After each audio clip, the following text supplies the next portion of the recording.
اعوذ باللہ من الشیطان الرجیم بسم اللہ الرحمن الرحیم۔ سامعین کرام السلام علیکم ورحمۃ اللہ وبرکاتہ۔ آپ کی خدمت میں جدید مسائل کے ساتھ حاضر ہوئے ہیں۔ کافی عرصہ کے بعد ہمارا تسلسل دوبارہ جڑا ہے۔ کافی عرصہ ہم جو ہے میڈیا کی اسکرین سے غائب رہے، میں اور میری ٹیم۔ تو اب کافی عرصے کے بعد دوبارہ آپ کے ساتھ آئیں، کیونکہ لوگوں کے مسائل آ رہے ہیں، لوگ مسائل پوچھ رہے ہیں۔ چنانچہ میری میڈیا ٹیم کے ممبر سہیب جو بھائی ہیں، انہوں نے مجھے کہا کہ اس کو ریکارڈنگ کی شکل میں لایا جائے تاکہ لوگ مستفید ہوں۔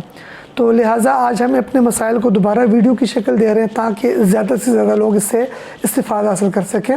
اب پہلا سوال جو آیا تھا ہمارے پاس، چونکہ آتے رہتے ہیں کوسچنز، تو پہلا سوال کسی نے کیا تھا کہ کیا قربانی میں جانور کاٹنا افضل ہے یا یہ کیا جائے کہ قربانی کی وہ رقم کسی غریب کو دے دی جائے؟ تو عموماً ہمارے ہاں جی یہ سوال بہت زیادہ ہوتا ہے، اور لوگ یہ کہتے ہیں کہ بھی قربانی کریں یا کسی غریب کو پیسے دے دیں۔ تو یہ میری بات سمجھ لیں کہ قربانی ایک مستقل عبادت ہے، اور اس کا حکم رسول اللہ صلی اللہ علیہ وسلم نے دیا ہے، اور اللہ پاک نے اس کو بڑا پسند فرمایا ہے۔ عبداللہ بن عباس کی ایک روایت موجود ہے، طبرانی میں بھی ہے، اسی طرح دارالقطنی کے اندر بھی وہ روایت موجود ہے کہ عبداللہ بن عباس فرماتے ہیں کہ رسول اللہ صلی اللہ علیہ وسلم نے فرمایا کہ اللہ پاک کو جو ہے وہ عید کے دن جو مال خرچ کیا جائے اس میں سب سے جو اچھا مال خرچ کرنے والا یہ ہے کہ قربانی کی جائے، اور پھر قربانی جو ہے یہ واجب ہے، قربانی کو چھوڑنا جو ہے یہ جائز نہیں ہے، اور ایسا کرنے والا گناہ گار ہوگا۔ چنانچہ سیدہ عائشہ رضی اللہ عنہ فرماتی ہیں کہ حضور نے فرمایا کہ اللہ کے نزدیک جو ایک جانور کا گوشت جو ہے خون، اس کو بہانے سے زیادہ افضل چیز اللہ کے ہاں کوئی بھی نہیں ہے۔ اور حضور نے یہاں تک بھی فرمایا ہے کہ وہ لوگ قربان گاہ کے پاس نہ آئے، میرے پاس نہ آئے، کہ جو لوگ قربانی کی استطاعت رکھتے ہیں اور قربانی نہیں کرتے۔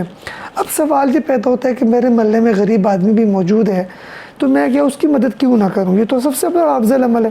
تو یہ بات سمجھ لیجیے کہ قربانی واجب عمل ہے، اور آپ کو قربانی اس بات سے منع نہیں کرتی کہ آپ کسی غریب کی مدد نہ کریں، آپ بالکل مدد کریں اس کی۔ اچھا، اگر یہاں پہ قربانی کی بات آتی ہے تو وہاں ہمارے یہاں بڑے بڑے فاسر کھڑے ہو جاتے ہیں کہ نہیں جی قربانی تو لازمی نہیں ہے، آپ ایسے کریں کہ کسی غریب کی مدد کر لیں۔ تو جو شخص یہ بات کر رہا ہے تو ہم اسے کہہ سکتے ہیں کہ تمہارے ہاتھ میں آئی فون پکڑا ہوا ہے، اینڈرائڈ سیٹ اتنا مہنگا پکڑا ہوا ہے، اس کو بیچ کے غریب کی مدد کر لو۔ اتنی بڑی گاڑی رکھی ہوئی ہے، اس کو بیچ کے چھوٹی گاڑی لے لو، کسی غریب کی مدد کر لو۔ اتنا بڑا بنگلہ رکھا ہوا ہے، بنگلے کو بیچ دو، چھوٹا گھر لے لو، اس کی مدد کر لو۔ جب اپنے پر بات آتی ہے تو پھر تو اس کو ماننے کو تیار نہیں۔ جب شریعت کا کوئی عمل آتا ہے، چاہے وہ حج کا ہے، چاہے وہ عمرے کا ہے، چاہے وہ قربانی کا ہے، پھر ہمیں بیواؤں کی شادیاں بھی یاد آ جاتی ہیں، ہمیں غریبوں کی مدد بھی یاد آ جاتی ہے۔ شریعت بالکل اس میں پاک اور واضح ہے۔ زکوٰۃ کیوں دی جاتی ہے؟ غریبوں کی مدد کے لیے۔ اگر ہم 100% اپنی زکوٰۃ بھی صحیح انداز میں ادا کرنا شروع کر دیں تو پھر ایسا مسئلہ پیش آنا ہی نہیں ہے ہمارے سامنے کہ کوئی غریب رہ جائے۔ اگر ہم اپنی تنخواہ میں سے، اپنی کمائی میں سے ایک حصہ نکالیں اللہ کے راہ کے اندر تو کوئی غریب بچے گا ہی نہیں۔